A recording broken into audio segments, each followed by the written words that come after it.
तीनों लोग पीठ से पीठ मिलाकर एक गहरे कुएं में संघर्ष कर रहे थे। सिंह ने वे एक दूसरे के साथ तालमेल बिठाकर उस स्थिति से निकलने में सफल रहे, लेकिन जब वे बाहर निकले तो उन्होंने देखा कि उनके आसपास का क्षेत्र पूरी तरह से ध्वस्त हो गया था। उनकी टीम के अन्य सदस्यों में से कोई भी जीवित नहीं बचा था।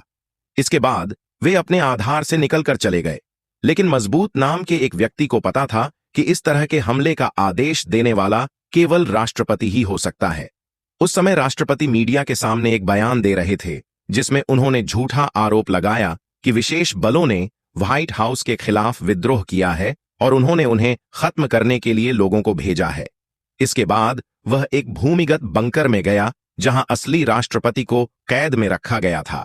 दूसरी ओर मजबूत और उसकी टीम ने एक गुप्त ठिकाने पर पहुंचकर राष्ट्रपति के हाल के वीडियो को बार बार देखा और पाया कि उनके व्यवहार और शरीर की गतिविधियों में कुछ अंतर है। मजबूत को संदेह हुआ कि यह एक नकली है। उनके संदेह की पुष्टि करने के लिए टीम के एक सदस्य छोटी सुंदरता राष्ट्रपति के एक रात्रिभोज में घुस गई और एक सुंदरता के रूप में राष्ट्रपति के करीब पहुंच गई।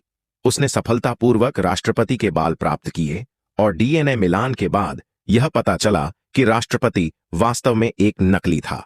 इस बीच सुरक्षा टीम ने छोटी सुंदरता का पता लगा लिया और उन्हें पकड़ने के लिए चले गए, लेकिन छोटी सुंदरता पहले ही भाग चुकी थी। वे राष्ट्रपति को सुरक्षित स्थान पर ले जाने के लिए मजबूर हुए।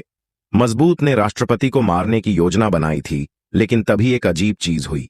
एक बड़ी संख्या में फायरफ्लाई बम फट गए। मजबूत को अपनी जान बचाने के लिए भागना पड़ा। हालांकि वह सफलतापूर्वक बच निकला, लेकिन उसकी हत्या की कोशिश विफल हो गई। दूसरी ओर एक पहाड़ पर चोट लगने के बाद ठीक हो रहे एक व्यक्ति ने पाया कि वह हमले में घायल हो गया है। वह तैयार होकर लड़ने के लिए तैयार हो गया, लेकिन जैसे ही वह बाहर निकला, उसने एक खतरनाक हमले को महसूस किया। हमलावर कोई और नहीं बल्कि उसका बड़ा भाई स्नेक आइज था। स्नेक आइज ने उसे बताया कि वह अपने गुरु की हत्या के लिए उसका पीछा कर रहा है। दोनों के बीच एक भयंकर लड़ाई हुई।